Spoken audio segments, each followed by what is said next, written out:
My name is Ibrahim Traore. I speak to you today not only as the president of Burkina Faso, but as a man who has stood in moments where decisions were heavier than words can easily describe. Decisions that could determine whether a village lives in peace or wakes to the sound of gunfire. Decisions that could shape the future of a nation filled with children who deserve hope. I know that many people in the West see politics as a game of strategy, alliances, and negotiation. To them, prayer may seem like something private, something reserved for churches, quiet homes, or the final moments of a difficult day. But for many leaders in Africa, prayer is something different. Prayer is where decisions begin. Before some of the most important choices for my country, I step away from the noise of meetings and advices. I sit in silence, sometimes late at night when the city has grown quiet, sometimes early in the morning before the sun rises over Ouagadougou, and I pray, not because I believe that faith replaces responsibility, but because I believe responsibility is too great to carry without faith. Africa is a continent of more than 1,400,000,000 people, a continent filled with extraordinary beauty, deep cultures, and resilient communities. But it is also a continent that has endured many wounds. Many of our nations still face terrorism. Many communities live with the shadow of conflict. In the Sahel region alone, more than 2 million people have been forced to leave their homes during the past decade because of violence. When a leader sits at a desk and signs a decision, that decision does not remain on paper. It travels outward. It reaches farms, schools, hospitals, and families. A single decision can shape the destiny of millions. That is why many African leaders believe that human intelligence alone is not enough. We seek wisdom from prayer, from faith, and from what many of us call the guidance of the Holy Spirit. This idea is not new. Long before my generation entered politics, Africa had leaders who spoke about the moral and spiritual weight of leadership. Kwame Nkrumah spoke about liberation not only as political independence, but as a moral responsibility to the entire continent. Nelson Mandela reminded the world that a good head and a good heart together form a powerful force. Thomas Sankara believed that leadership must serve the dignity of ordinary people. These men did not speak only about power. They spoke about conscience. In Africa, faith is not separated from daily life. Churches are not only buildings where people gather on Sunday. They are places where communities find strength during hardship and guidance during uncertainty. For many people across this continent, faith is the language of hope. So when leaders say they pray before making decisions, they are not speaking about religious rituals. They are speaking about humility. They are acknowledging that leadership is not merely a political role. It is a responsibility before people, before history, and for many of us, before God. Still, many observers around the world ask an important question. Why has prayer and the guidance of the Holy Spirit become such a compass for many African leaders today? Why do men responsible for armies, economies, and international negotiations still turn to prayer before they act? To understand this, we must look deeper. There are many reasons, but there are 9 that shape how many leaders on this continent think and decide. 9 reasons that explain why faith has become intertwined with leadership in Africa today.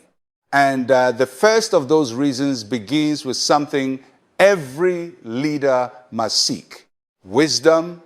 Wisdom that goes beyond politics. When people watch politics from a distance, it can appear to be a contest of intelligence. They imagine strategy rooms, policy papers, and negotiations behind closed doors. They imagine advisors debating numbers and analysts studying maps. In many ways, this is true. But the reality of leadership is far heavier than analysis alone. There are moments when every chart, every report, and every recommendation still leaves a leader facing uncertainty. I have sat in such moments. Late at night, when the office grows quiet and the last advisor has left the room, papers remain on the table, but the true weight of the decision rests on one person. In those moments, the question is no longer political. It becomes moral. A leader must ask himself something deeper than strategy. What is the right thing to do? In Burkina Faso, decisions often involve security, diplomacy, and the survival of communities. When terrorism threatens villages, when farmers fear leaving their homes, when young soldiers stand ready to defend their nation, a decision made in an office travels directly into their lives. A military operation can save lives. It can also cost lives. A diplomatic agreement can protect sovereignty. It can also weaken it if the terms are unjust. These are not theoretical questions. They are real. And that is why many leaders across Africa believe that wisdom cannot come only from political calculations. Human intelligence is powerful, but it is also limited. Advisors bring expertise. Economists bring data. Military officers bring strategy. But none of them can fully see the future. None of them can fully see the human consequences that unfold years later. This is where conscience enters leadership. I often remind young officers and officials who work with me of a simple truth. A leader must listen not only to advisors, but also to the voice of conscience. That voice is quiet. It does not shout like politics. It does not argue like commentators on television. It speaks in stillness. For many leaders in Africa, prayer is the place where that stillness appears. When a leader prays, he steps away from the noise of power. He becomes simply a human being seeking wisdom. I have known leaders who pray before military briefings. I have known ministers who pray before signing major economic agreements. Not because they believe prayer magically solves problems, but because prayer reminds them of humility. And humility is something politics easily forgets. History is filled with powerful leaders who believed their intelligence alone made them infallible. Many of them ruled with certainty. Many of them also led their nations into disaster. Africa knows this history well. Our continent has seen leaders who placed ego above wisdom. Leaders who listened only to those who agreed with them. Leaders who confused authority with truth. The consequences were painful. That is why a new generation of African leadership increasingly speaks about something older than politics. Wisdom, not the wisdom that comes only from books or advisors, but the wisdom that grows from reflection, faith, and responsibility. Prayer becomes a moment where a leader remembers something essential. Power is temporary, but the consequences of decisions can last for generations. When I pray before an important decision, I do not ask for personal success. I ask for clarity. I ask for the strength to choose what serves the people rather than what serves political convenience. Sometimes the right decision is difficult. Sometimes it requires rejecting pressure from powerful interests. Sometimes it requires patience when the world demands quick answers. Faith helps a leader remain steady in those moments. Across Africa, many communities understand this instinctively. In villages and cities alike, elders often begin important discussions with prayer. Families pray before journeys. Farmers pray before planting. Faith has always been woven into the rhythm of life. Leadership for many Africans cannot be separated from that tradition. When a leader prays before making decisions, he is not escaping responsibility. He is acknowledging its weight. This idea may seem unusual to some observers in modern political systems, especially in places where religion and government are strictly separated. But in Africa, faith is not only an institution, it is a moral compass. It reminds leaders that intelligence must be guided by conscience. It reminds leaders that ambition must be balanced by humility. And it reminds leaders that wisdom sometimes begins with a simple act of admitting we do not know everything. When a leader kneels in prayer, he is not surrendering leadership. He is seeking the wisdom needed to carry it. And this search for wisdom beyond politics leads naturally to the second reason why faith plays such an important role in African leadership today. Because wisdom alone is not enough. A nation must also protect something sacred, its sovereignty. There is a word that carries deep meaning for many nations in Africa: sovereignty.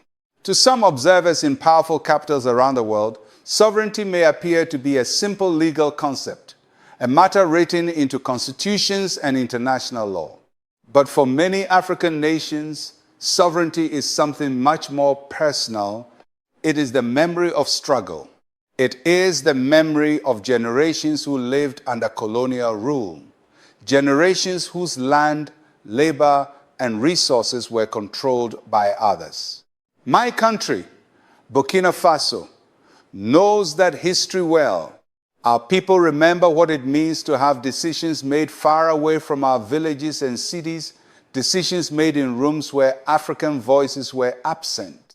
Across this continent, many nations gained independence only a few decades ago. For some countries, independence arrived in the 1950s. For others, the 1960s.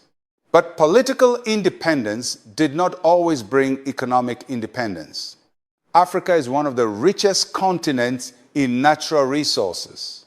Our land holds roughly 30% of the world's mineral reserves.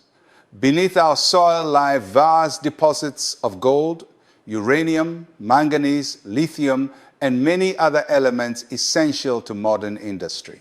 Our continent also holds around 90% of the world's cobalt reserves, a mineral that powers the batteries used in modern technology.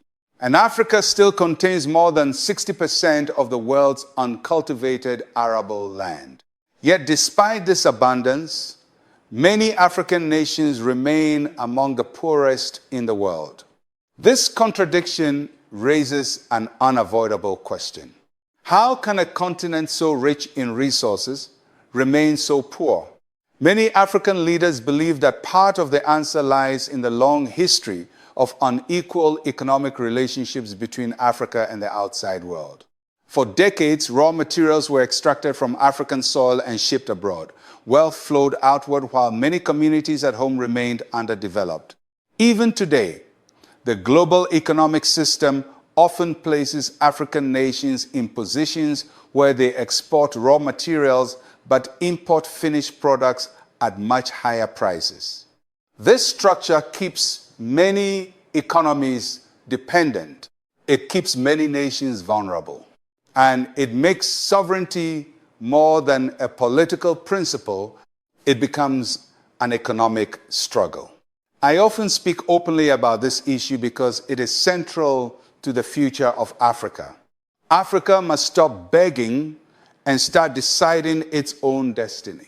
These words are not spoken in anger. They are spoken from conviction. For too long, many African governments were placed in situations where international decisions shaped national policies. Aid programs sometimes came with conditions that limited economic independence. Trade agreements sometimes favored stronger economies. Security partnerships sometimes created dependence instead of stability.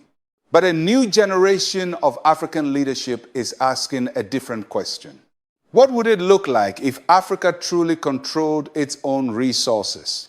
What would it look like if the wealth beneath African soil first served African people?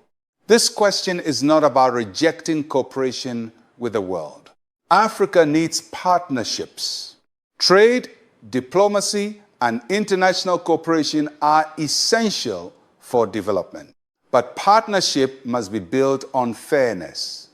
It must respect sovereignty, and it must recognize that African nations have the right to make decisions about their own future. This is where faith enters the conversation again. Because sovereignty is not only an economic issue, it is a moral responsibility. When leaders pray before making decisions about national resources, they are not asking only about profits or political gain. They are asking something deeper. Are we protecting the inheritance of our people? Natural resources are not simply commodities. They are part of the national legacy that belongs to future generations. The gold beneath the soil does not belong to a single government. It belongs to the children who will grow up in that nation decades from now. This perspective changes the way a leader approaches power. Instead of seeing resources as opportunities for quick economic deals, leaders begin to see them as long-term responsibilities. Prayer becomes a moment of reflection.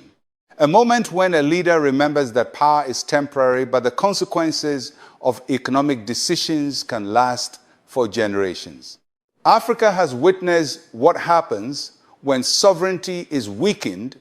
History remembers leaders like Patrice Lumumba of the Congo, who spoke passionately about true independence before his life was cut short. History remembers Thomas Sankara of Burkina Faso, who insisted that African nations must rely on their own strength rather than permanent dependence on foreign systems. These men understood that sovereignty is fragile. It can be strengthened through courage, but it can also be lost through complacency. Today, many African leaders believe that protecting sovereignty requires not only political strategy, but also moral clarity. Pressure can come from many directions. Powerful governments may push for favorable agreements. Large corporations may seek access to resources. International institutions may propose policies that shape national economies. In such an environment, a leader must remain steady. He must know when to cooperate and when to stand firm. Faith helps many leaders find that balance. Because faith reminds us that leadership is not only about negotiating power, it is about defending dignity. When I pray before making decisions about Burkina Faso's future, I often think about the farmers in our rural communities. I think about young students who dream of building businesses and industries in their own country. I think about soldiers who defend our land. Their future depends on whether we protect the sovereignty of our nation today. This is why many African leaders believe that prayer and spiritual reflection help guide them. Faith reminds them that sovereignty is not an abstract concept. It is the right of a people to control their own destiny. It is the right of a nation to decide how its resources are used. And it is the responsibility of leaders to ensure that freedom is not quietly traded away. But sovereignty alone does not guarantee peace. Even a nation determined to stand on its own feet may face forces that threaten stability. Across the Sahel region, many countries have experienced violence that has displaced millions of people and shaken entire communities. In those moments, leadership requires more than economic strategy. It requires courage, and courage often draws strength from faith. There are moments in leadership when the language of policy disappears. Statistics fall silent. Political arguments lose their meaning. What remains is human suffering. In Burkina Faso, Like in several nations across the Sahel, we have faced years of violence from extremist groups and armed insurgencies. These conflicts have not been distant events reported only in newspapers. They have reached villages, markets, schools, and families. Since the middle of the past decade, more than 2 million people in our region have been forced to leave their homes because of violence. Entire communities have packed what little they could carry and walked away from the places where their families had lived for generations. I have met some of these families. I have spoken with mothers who no longer know whether their homes still stand. I have listened to farmers who left behind fields that had fed their families for decades. I have seen children trying to understand why their world suddenly changed. When a leader stands in front of people who have lost so much, political speeches are not enough. They do not need promises that sound impressive. They need courage, not the loud kind of courage that appears in grand speeches, but the quiet courage that allows a leader to face difficult realities without surrendering hope. Nelson Mandela once said that courage is not the absence of fear, but the triumph over it. Those words carry deep truth because fear is real. Leaders feel it just like everyone else. When reports arrive describing attacks on communities, when intelligence briefings reveal new threats, when soldiers are sent into dangerous operations, the weight of those decisions becomes very real. Every command carries consequences. Every operation risks lives. Some nights, a leader may sit alone, aware that young men and women in uniform are preparing to step into danger. They are someone's sons, someone's daughters, someone's brothers and sisters. In those moments, leadership is not about appearing fearless. It is about finding strength to continue when fear exists. For many leaders in Africa, faith becomes a source of that strength. Prayer does not erase the reality of conflict. It does not make difficult decisions disappear, but it gives a leader a place to bring his fears honestly before God. When I pray during times of crisis, I do not ask for easy victories. I ask for wisdom. I ask for protection for the soldiers who defend our nation. And I ask for the strength to carry responsibilities that sometimes feel overwhelming. War tests not only armies, it tests the spirit of a nation. Communities begin to wonder whether peace will ever return. Families who have lost loved ones struggle to imagine a future beyond grief. In such times, leaders must become more than administrators of policy. They must become guardians of hope. Hope is fragile in the presence of violence. It can disappear quickly if people believe their leaders are lost or uncertain. Faith helps many leaders remain steady when others are afraid. It reminds us that history has seen darkness before, and that darkness does not always win. Africa itself carries many stories of resilience. Nations that once faced colonial domination now stand independent. Communities that endured decades of hardship have rebuilt themselves again and again. The human spirit has proven stronger than many forces that try to destroy it. Faith keeps that memory alive. It reminds leaders that even in times of war, despair must not become the final word. Across Burkina Faso, I have seen ordinary citizens demonstrate extraordinary courage.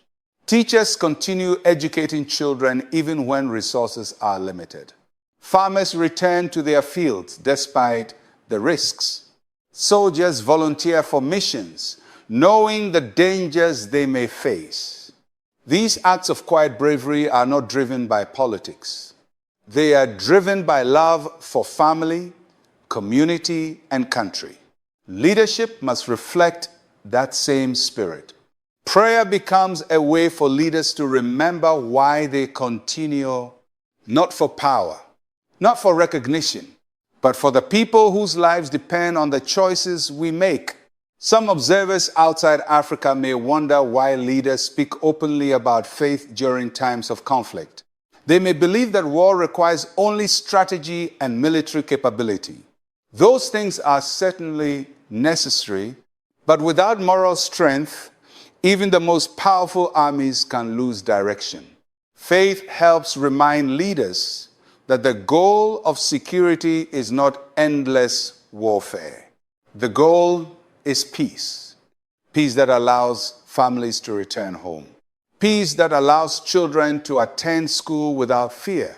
Peace that allows farmers to plant crops knowing they will harvest them months later.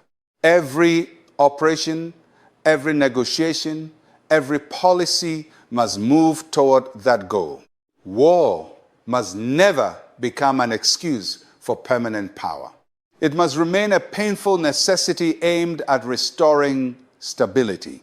Prayer helps leaders remember that distinction. It keeps the heart aligned with the purpose of protecting life rather than simply defeating enemies. And it reminds leaders that even during conflict, compassion must remain alive. Because after the guns fall silent, nations must rebuild. And rebuilding requires not only security, but also trust. Yet conflict is not the only danger leaders must navigate. Sometimes the greatest threats do not come from enemies outside a nation. Sometimes they come from betrayal within. Throughout African history, many leaders have faced conspiracies, coups, and hidden agendas that emerge from their own circles. In such an environment, leadership requires not only courage, it requires discernment. Leadership is often imagined as a position of strength. From the outside, people see the office, the authority, the ceremonies, and the public speeches. They see the motorcades and the security details. But leadership also carries something many people rarely see: loneliness. A leader may sit at a table surrounded by advisors, ministers, generals, and diplomats. The room may be full of voices, yet the responsibility of deciding whom to trust still rests on one person. Trust is one of the most fragile elements in politics. History has shown this repeatedly, not only in Africa, but across the world. All nations have known moments when power created temptation, when ambition created betrayal, and when loyalty quietly shifted in the shadows. Africa's history carries some painful reminders of this reality.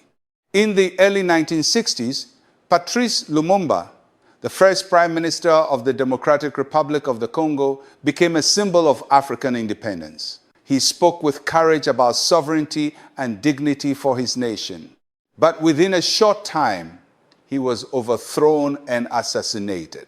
His life ended not only because of external pressures, but also because of divisions within his own political environment.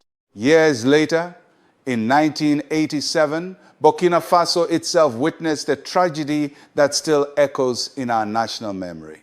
Thomas Sankara, a leader admired by many across Africa for his vision of independence and social justice, was killed during a coup. Sankara believed that leadership required integrity, self-reliance, and dignity for ordinary people. His ideas inspired many young Africans. But his life ended suddenly, not on a battlefield against foreign enemies, but in a moment of betrayal within his own circle. Stories like these are not unique to Africa. History everywhere contains similar chapters. But in regions where political institutions are still developing, where external interests sometimes influence internal affairs, and where power struggles can quickly escalate, the danger of betrayal becomes very real.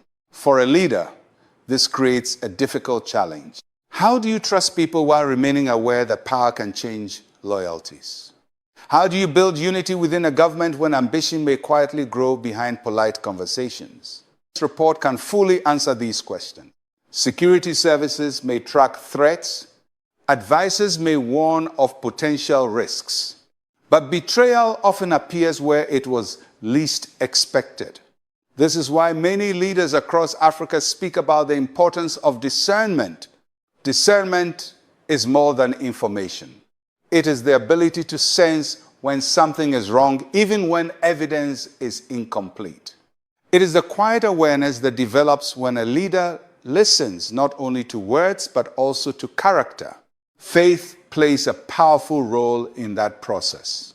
When leaders pray, they are not asking God to reveal secret plots like scenes from a dramatic story.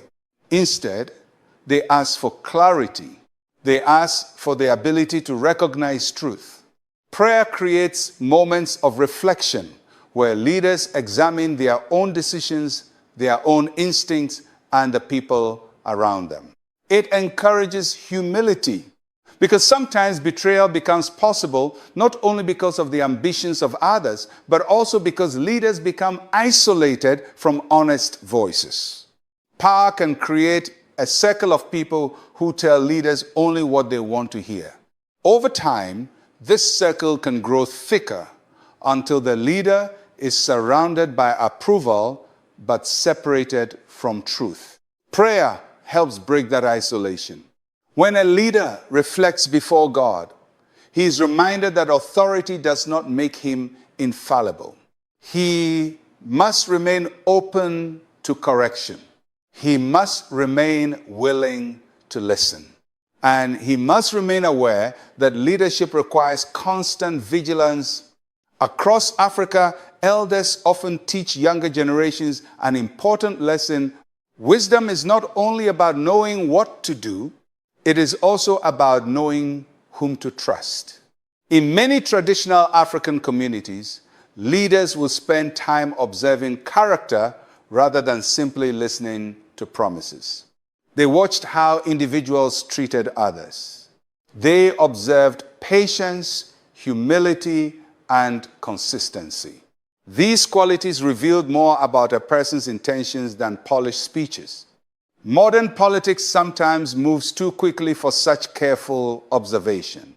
Elections, media cycles, and international pressures push leaders to act rapidly, but human character does not reveal itself instantly.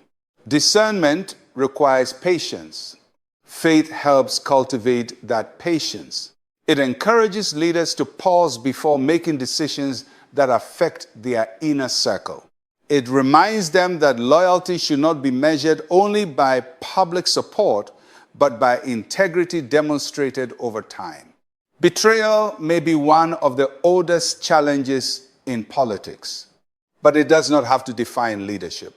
When leaders remain guided by conscience, humility, and discernment, they can build teams that value service over ambition. They can create governments where loyalty grows from shared purpose rather than fear.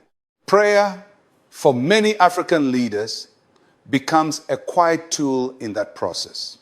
Not a magical solution, but a discipline that keeps the heart attentive and the mind alert, because a leader who loses discernment may lose far more than political power.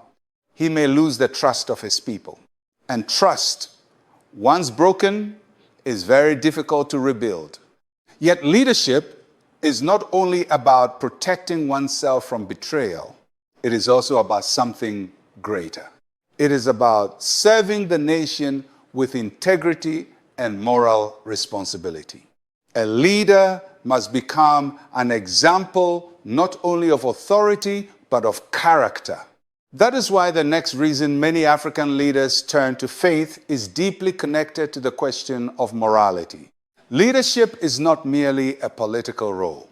It is a moral responsibility. Power is one of the most misunderstood forces in human society. Many people believe power is about control, about authority, about the ability to command others and shape events. But real leadership is not measured by how much power a person holds.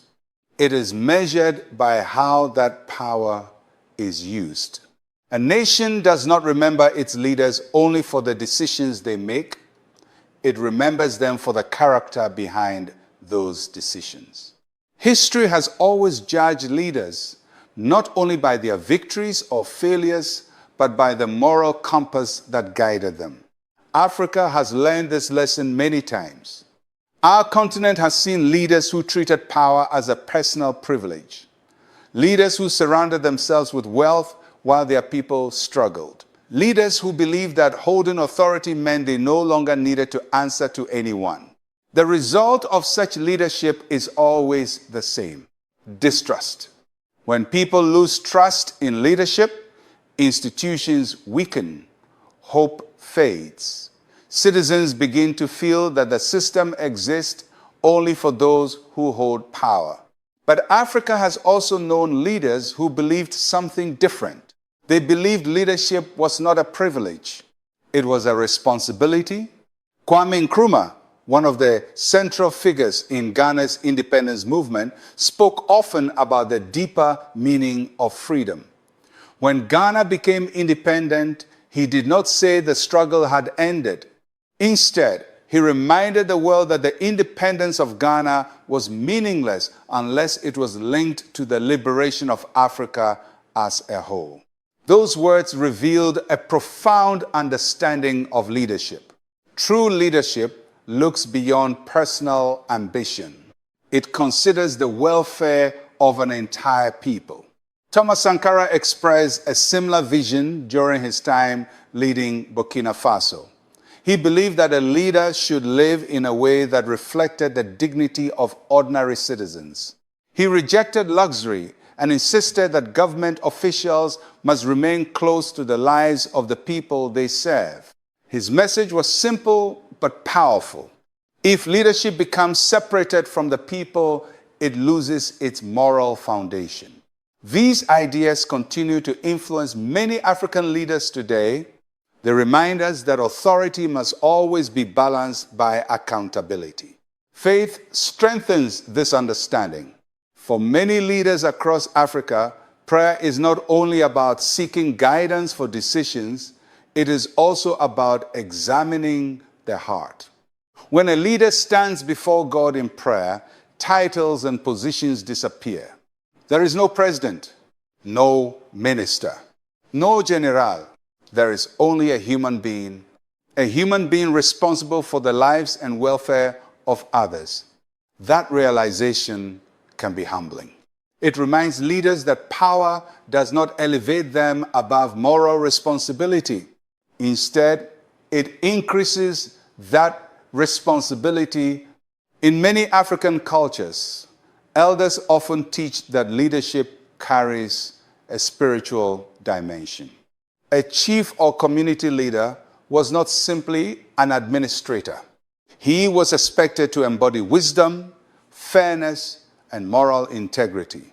If he failed in those qualities, the community believed the consequences would eventually appear. Modern political systems are different from traditional structures, but the moral principle remains. People expect their leaders to represent something greater than personal ambition. They expect leaders to protect justice, to defend the weak, to ensure that opportunity is not reserved only for a privileged few. Faith reinforces these expectations because faith teaches that every human being carries dignity. When leaders pray, they are reminded that the poorest farmer in a remote village holds the same value before God as the most powerful official in government. This perspective changes how leadership is practiced. Policies are no longer viewed only through economic or strategic lenses. They are also measured by their human impact. Does this decision protect the vulnerable? Does it promote fairness? Does it strengthen the moral fabric of society? These questions do not always have easy answers. Leadership often requires difficult compromises. But faith provides a compass. It reminds leaders that even in complex political environments, certain principles must remain constant: honesty, justice, compassion. Without these qualities, power becomes empty. A government may possess authority, but it will lack legitimacy in the hearts of the people. Across Africa, communities still gather in churches, mosques, and places of prayer, not only for worship but for guidance. Faith traditions often speak about humility, service, and responsibility toward others. When leaders share those values openly, they create a bridge between government and society. People feel that their leaders understand their struggles. They feel that the moral language of faith connects them. This connection matters deeply in societies where community bonds remain strong. Leadership that reflects moral responsibility strengthens trust, and trust is the foundation of stability. Without trust, policies may exist on paper but fail in practice. Citizens may obey laws out of fear, but they will not support institutions with genuine loyalty. But when people believe their leaders act with integrity, cooperation grows. Communities become partners in building the nation rather than spectators watching from a distance. Faith encourages leaders to protect that trust carefully, because trust, like sovereignty, can be easily damaged. And once broken, it requires years to rebuild. Moral leadership is therefore not only a personal virtue, it is a national necessity. A nation guided by leaders who value integrity stands on stronger ground than one guided only by ambition. Prayer helps leaders remember this truth. It invites them to examine their motives, to question their decisions, and to remain accountable not only to political systems, but to conscience and to God. Yet leadership does not exist in isolation. A leader must also remain connected to the people whose lives are shaped by his decisions. Without that connection, even morally well-intentioned leadership can become distant. This leads to the next reason many African leaders turn to faith. Faith helps them remain connected to the people. One of the greatest dangers in leadership is distance. Not physical distance, but human distance.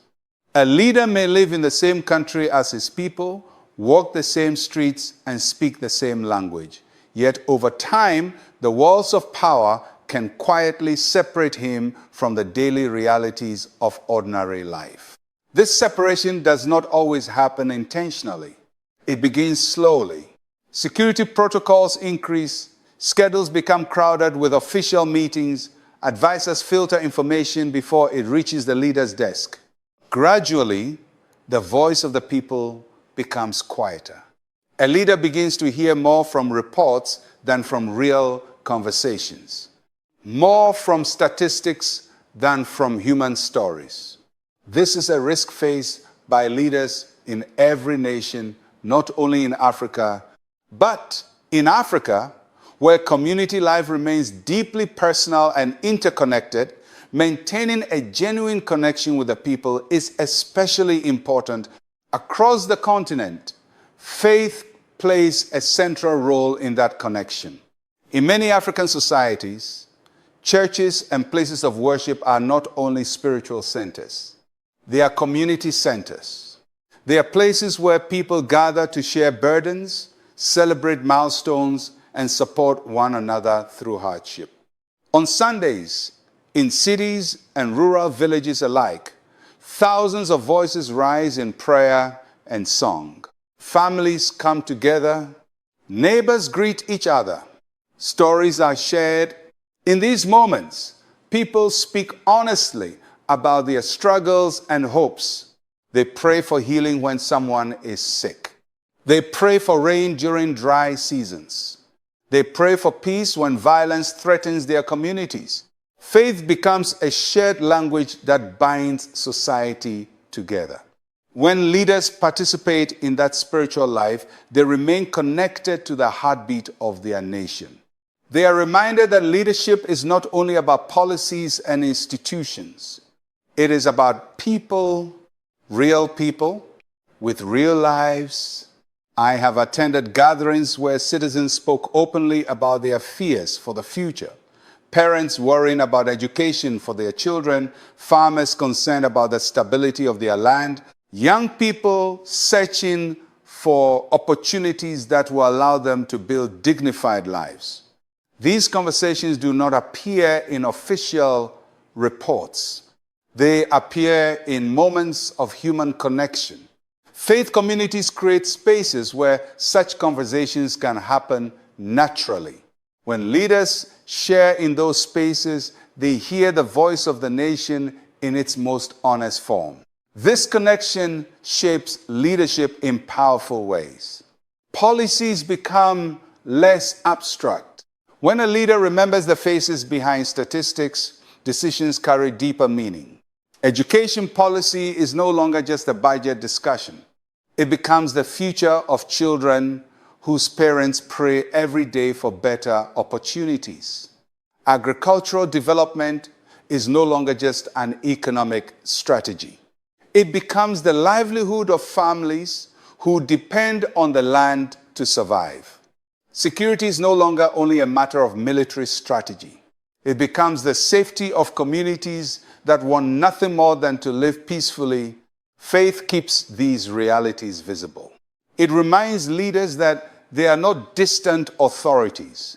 They are servants of the people. Throughout African history, respected leaders often maintained close relationships with ordinary citizens. They visited communities. They listened to elders. They participated in cultural and spiritual life. This closeness created trust. People believed their leaders understood their lives. Nelson Mandela embodied this principle during his time leading South Africa. Even after becoming one of the most recognized leaders in the world, he remained attentive to the voices of ordinary citizens.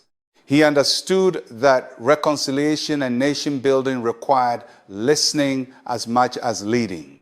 Faith helps shape that humility, because faith teaches that every person carries value, not only the powerful, not only the educated, but every individual created with dignity. When leaders embrace this belief, they begin to see their role differently. They are not rulers above the people. They are guardians of the common good. Prayer reinforces that understanding. When a leader prays, he is reminded that the authority he holds ultimately belongs to the people he serves.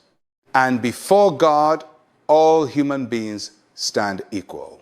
This perspective protects leadership from arrogance. It prevents power from becoming detached from the realities of daily life. Across Africa, many leaders intentionally spend time in communities outside official ceremonies. They visit rural areas where infrastructure is limited. They listen to teachers, farmers, and small business owners. They attend gatherings where faith and community life intertwine. These moments help leaders remain grounded. They remind them why they entered public service in the first place. Not to enjoy privilege, but to help build a nation where people can live with dignity. Faith strengthens this connection because it is already woven into the lives of millions. In times of celebration, people turn to faith. In times of hardship, they turn to faith. And when leaders share that spiritual language, the distance between government and society becomes smaller. People feel seen. They feel heard. They feel that their leaders understand the moral values that guide their lives. This connection builds unity. A nation becomes stronger when citizens believe their leaders share their hopes and concerns, But connection alone is not enough. Leaders must also guide their nations toward economic transformation. Africa today stands at a moment of enormous potential. The continent has the youngest population in the world. Millions of young people are preparing to enter the workforce, eager to contribute their talents and energy. This opportunity carries both promise and pressure. If leaders succeed in creating economic growth, Africa could experience remarkable development. If they fail, frustration among the youth could grow. This is why many leaders once again turn to faith for guidance. Because the future of an entire generation depends on the decisions made today. When people speak about Africa today, they often describe it as a continent of potential. The word potential appears in economic reports, academic conferences, and international forums. It appears in headlines and speeches.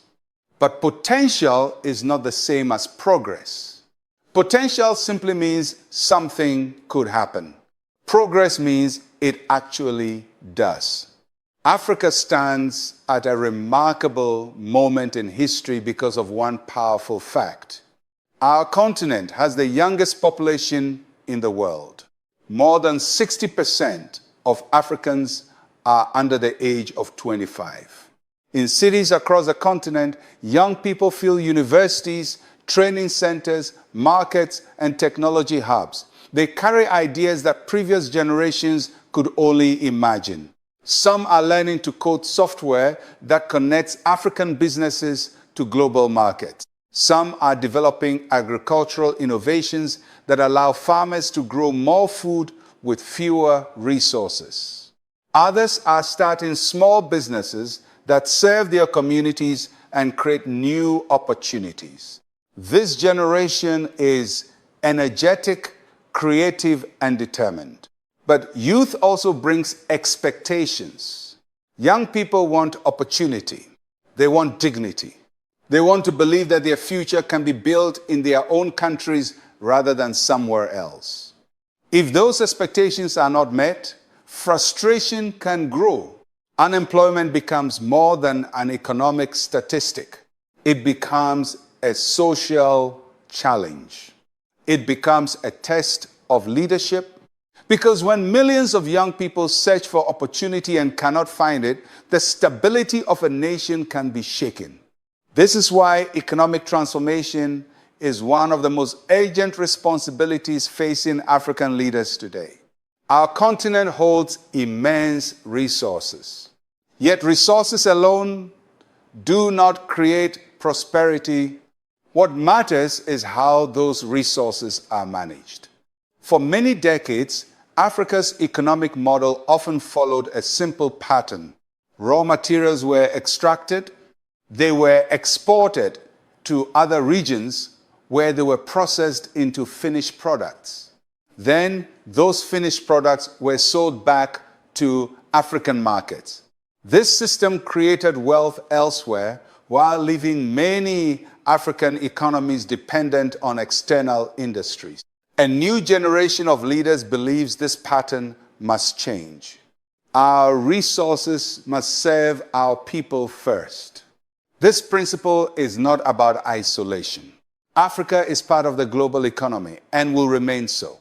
Trade, investment, and international cooperation are essential, but economic relationships must become balanced.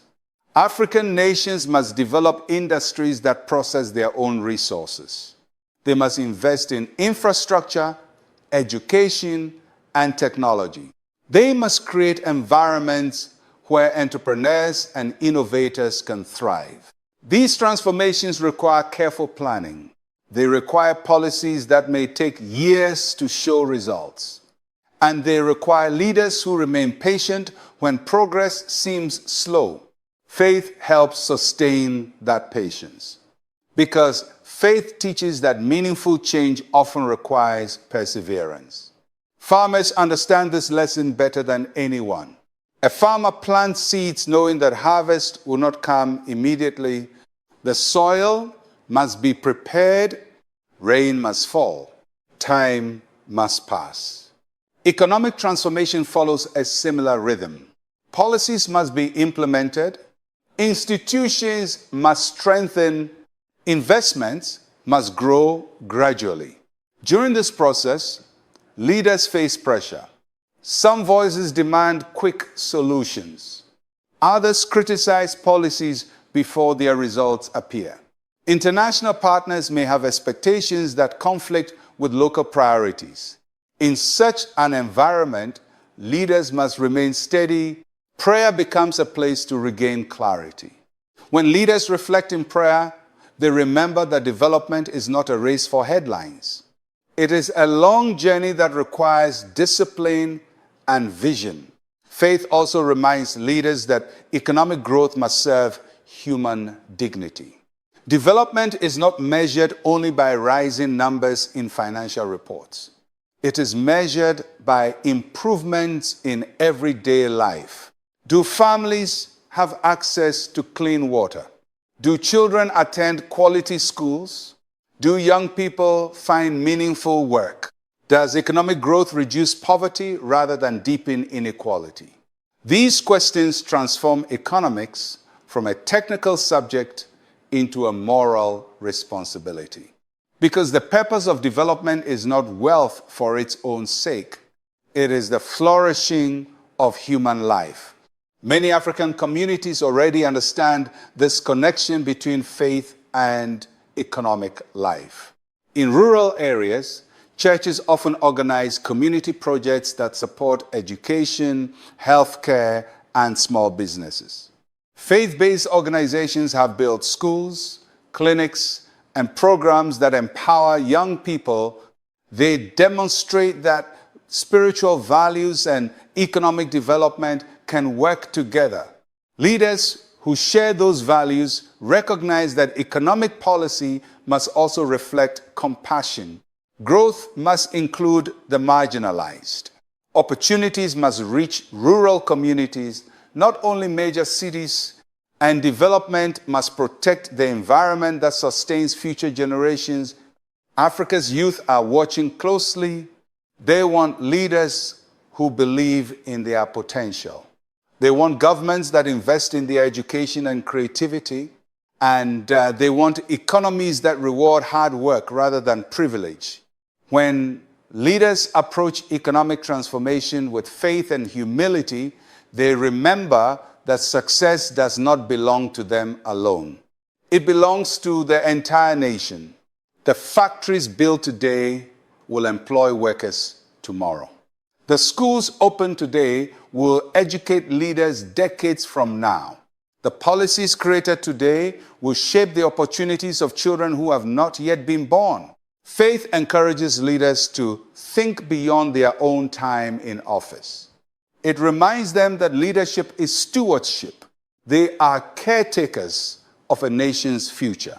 But stewardship also carries accountability. Every decision made by a leader becomes part of history. Long after a leader leaves office, his actions will still be remembered. This is why many African leaders believe that they are accountable not only to their citizens, but also to something greater. They are accountable before God and before history. There is a truth that every leader eventually discovers. Power does not last forever. Every presidency ends. Every government changes. Every era of leadership becomes part of history. What remains after power fades is something far more important. The record of what was done with that power. When a leader first steps into office, the responsibilities are immediate and overwhelming. Meetings fill the days. Reports cover the desk. Decisions arrive faster than anyone expects. In the middle of that constant motion, it is easy for leaders to focus only on the present moment. But history does not judge leaders by a single moment. History looks at the whole story. It asks questions that are both simple and profound. Did this leader serve the people with integrity? Did this leader protect the dignity of the nation? Did this leader leave the country stronger than he found it? Nelson Mandela once expressed this idea in a way that continues to inspire people around the world. He said that what counts in life is not simply the fact that we have lived. What matters is the difference we have made in the lives of others. These words carry deep meaning for anyone who holds public office, because leadership always leaves a mark.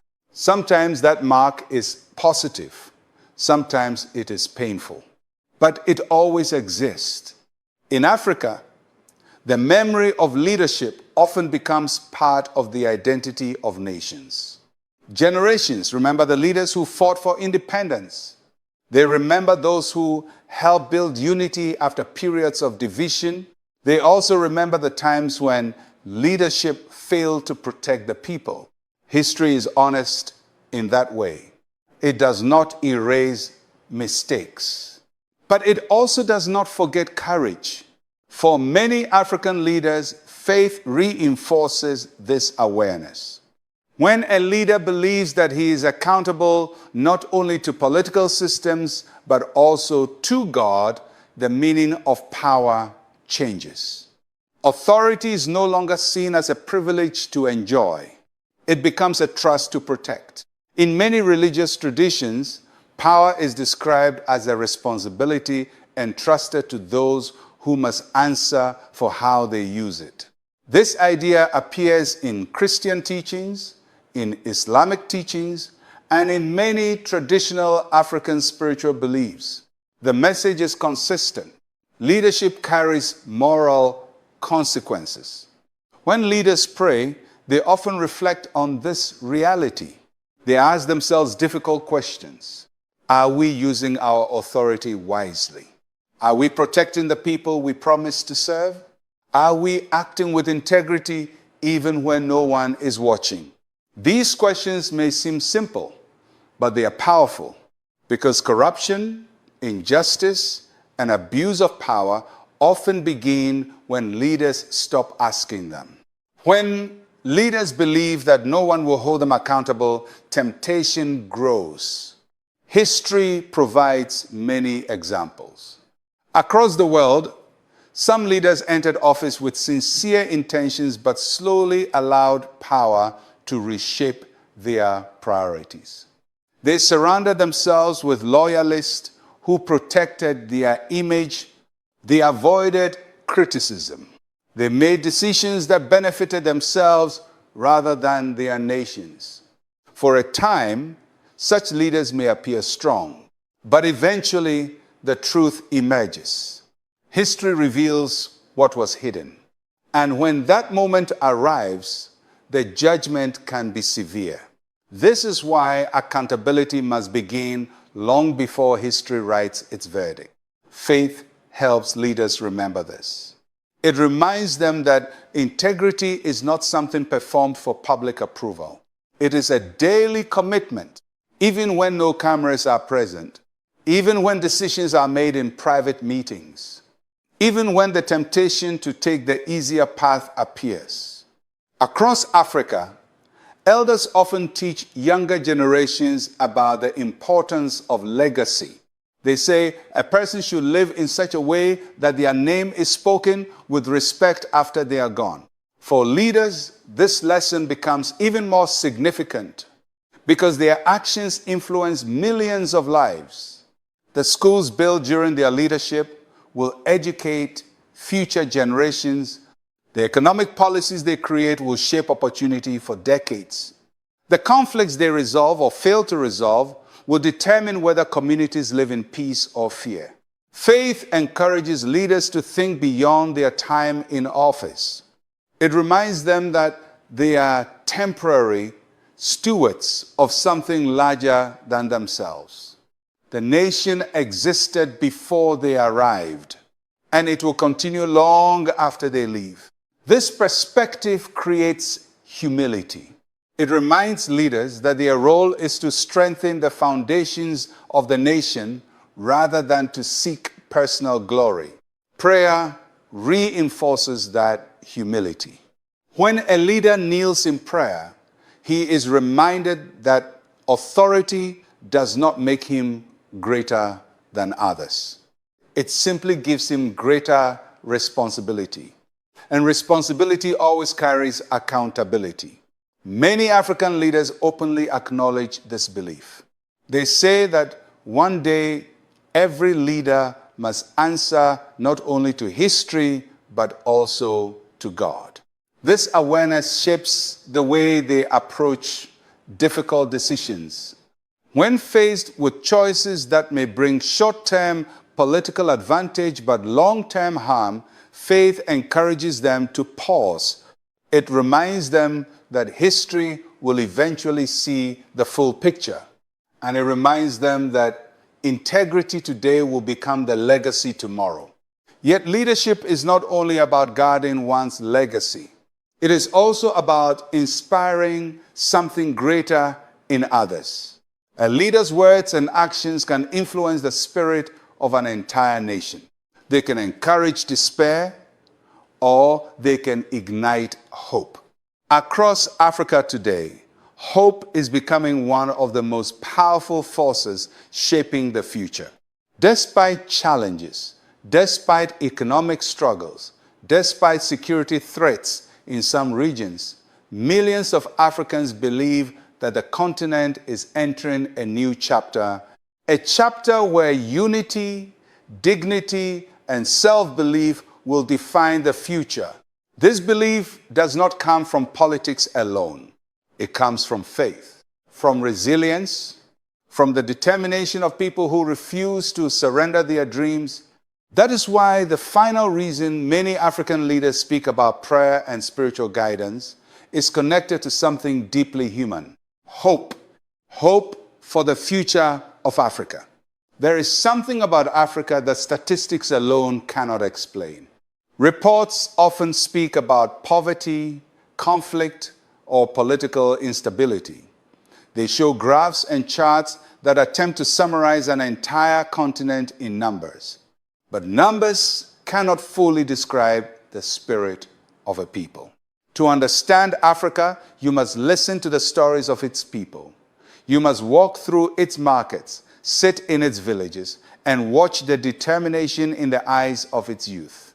Because despite every hardship our continent has faced, one thing continues to live strongly within Africa: hope. Hope has carried Africa through centuries of struggle. Hope helped generations survive the brutality of the slave trade. Hope sustained the long movements for independence when colonial rule seemed unbreakable. Hope helped nations rebuild after wars and conflicts that threatened to divide communities. And today, hope continues to shape the future of this continent. Africa is home to the fastest growing population in the world. Millions of young people are entering adulthood with energy, creativity, and ambition. These young Africans are not defined by the limitations of the past. They are imagining new possibilities. In technology hubs across cities like Lagos, Nairobi, Kigali, and Accra, young innovators are building companies that connect Africa to the global digital economy. In rural communities, farmers are adopting new agricultural methods that increase productivity and protect the land. Artists, writers, and musicians are sharing African stories with audiences around the world. Everywhere you look, there are signs that Africa is rising in new ways. But hope does not grow automatically. It must be nurtured.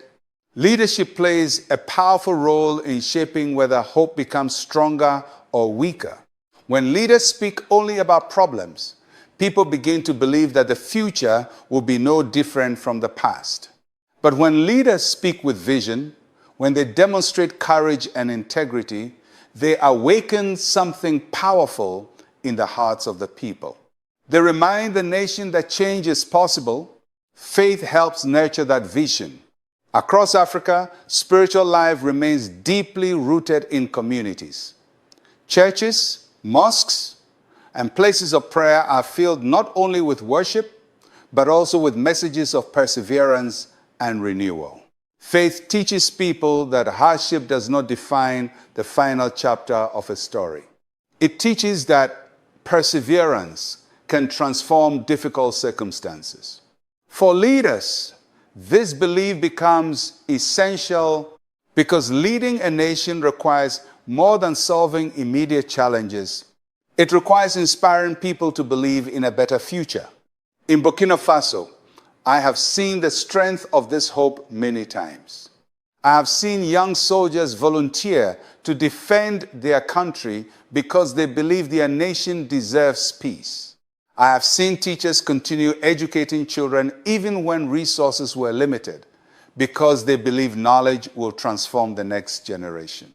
I have seen farmers return to their land after violence, force them to leave because they believe their fields will feed their families again. These acts of courage do not appear in international headlines, but they represent the true spirit of Africa, a spirit that refuses to surrender, a spirit that believes tomorrow can be better than today. Faith strengthens that spirit because faith reminds people that they are not alone in their struggles. It reminds them that justice, dignity, and peace are values worth pursuing even when the path is difficult. For leaders, faith also provides the humility to remember that transformation is not achieved by one person alone. The future of Africa will not be built by presidents alone. It will be built by teachers, farmers, engineers, nurses, entrepreneurs, and young dreamers who refuse to accept limitations. Leadership simply helps create the conditions where their talents can flourish. That is why I often say something very simple. Africa will rise when Africans believe in themselves. This belief is not arrogance. It is confidence rooted in history and potential. Our continent has endured much, but it has also shown extraordinary resilience. And resilience is the foundation of renewal. Faith plays a role in this renewal because it speaks directly to the human heart. It reminds people that dignity is not defined by wealth, that unity is stronger than division, and that hope can grow even in difficult circumstances. For many African leaders, prayer becomes a moment to reconnect with that vision. It is a moment to remember why they entered public service. Not to seek power, but to help guide their nations toward a future where children grow up with opportunity, security, and dignity. A future where Africa contributes its wisdom, culture, and creativity to the world. A future where the continent no longer appears in headlines only during crises, but as a partner in shaping global progress. This hope is not a distant dream. It is already beginning, and faith continues to nourish it every day. But hope must also be protected, because the future of Africa is connected to the future of the entire world. If our continent rises with unity, justice, and wisdom, the world will become more balanced and more humane. If Africa's youth are empowered, the global economy will gain new energy and innovation. If African nations strengthen cooperation with one another and with partners across the world, a new chapter of global collaboration can emerge. This is why the message of hope is not only for Africans. It is for everyone who believes that humanity can move toward greater dignity and peace. And it is why many leaders on this continent continue to seek guidance through faith. Because faith reminds us that the future is not written only by circumstances. It is written by courage, by integrity, and by hope. There are moments in the life of every nation when its path forward becomes a question. Not a small question about policy or politics, but a larger question about direction. What kind of future will we build? What kind of world will our children inherit? And what kind of leaders will guide them there? I have spoken to you today not only as a president, but as a human being who has reflected deeply on those questions. Because leadership is not simply a position written in a constitution. Leadership is a burden carried in the heart. Every decision a leader makes touches lives he may never meet. A signature on a document may determine whether a child receives education, whether a farmer keeps his land, whether a community lives in peace or fear. This responsibility cannot be taken lightly. That is why many leaders across Africa continue to turn to prayer before making decisions. Not because prayer replaces wisdom, but because prayer reminds us to seek wisdom beyond ourselves. Not because faith removes responsibility, but because faith strengthens our ability to carry it. Africa today stands at a crossroads filled with both challenges and opportunities. Our continent holds immense natural wealth, yet millions still struggle with poverty. Our population is young and energetic, yet many young people are searching for opportunity. Our history contains stories of suffering, yet it also contains extraordinary resilience. These realities create a powerful moment in history. The decisions made today will shape Africa for generations. But Africa's future does not belong only to Africans. It is connected to the destiny of the world. In a global community where economies, technologies, and cultures are increasingly connected, the rise of Africa can bring new balance and creativity to humanity. But that rise must be guided by wisdom. Wisdom that protects sovereignty while building cooperation. Wisdom that encourages development while preserving justice. Wisdom that places human dignity above political ambition. Faith reminds us that such wisdom is possible because faith speaks to something deeper than politics. It speaks to conscience.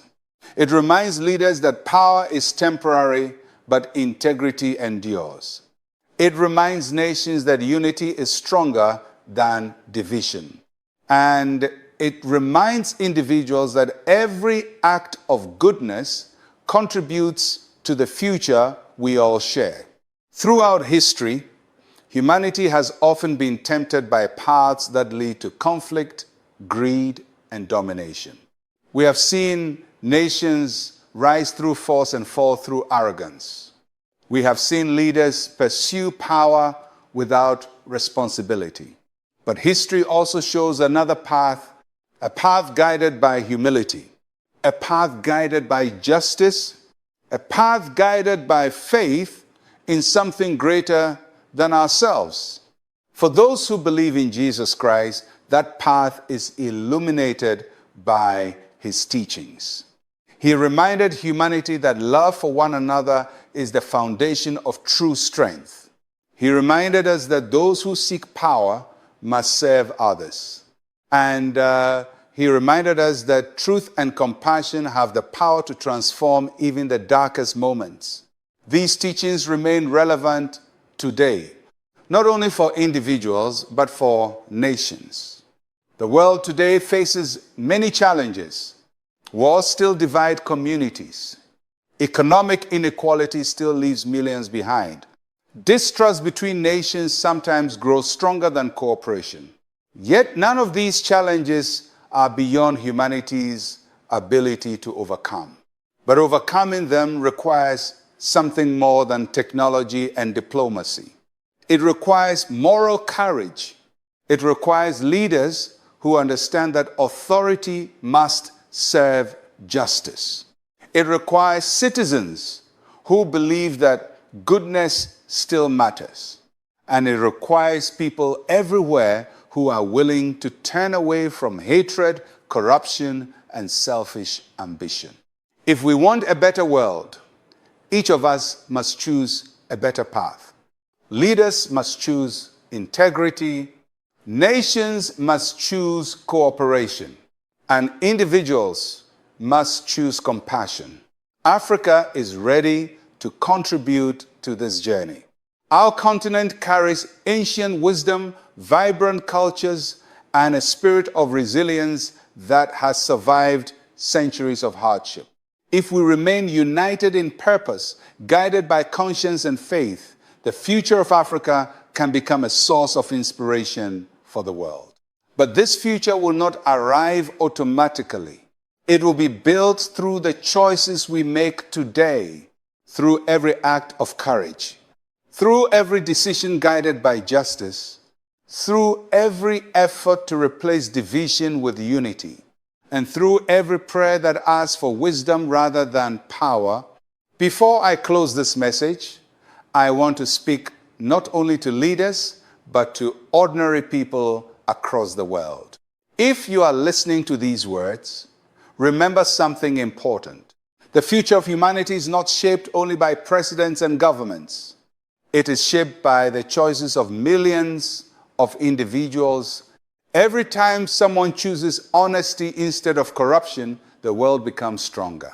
Every time someone helps a neighbor instead of ignoring suffering, humanity grows more compassionate. Every time someone turns away from hatred and chooses reconciliation, peace becomes possible. Small acts of goodness may seem insignificant, but together they build the moral foundation of nations. This is why faith continues to matter in public life, because faith reminds us that goodness is not weakness, it is strength. And when goodness spreads from one person to another, from one community to another, it begins to transform the world. My hope today is simple. I hope that peace will grow across every continent. I hope that Africa will rise with dignity and unity. I hope that nations will learn to cooperate rather than compete in ways that harm humanity. And I hope that every leader, everywhere, will remember that power must always serve the people. If these words have spoken to your heart, I invite you to continue this conversation. Share your thoughts, reflect on the ideas we have discussed, and if you believe that messages of faith, wisdom, and hope are important for our world today, you may wish to follow and remain part of this journey of reflection and dialogue. Because the future of our world depends not only on what leaders say, but also on what people believe and support. Let us choose a future guided by truth. Let us choose a future guided by conscience. Let us choose a future guided by faith and compassion. I am Ibrahim Traore, President of Burkina Faso, and what I have spoken here is the truth. I am Ibrahim Traore, President of Burkina Faso, and what I have spoken here is the truth. I am Ibrahim Traore, President of Burkina Faso, and what I have spoken here is the truth.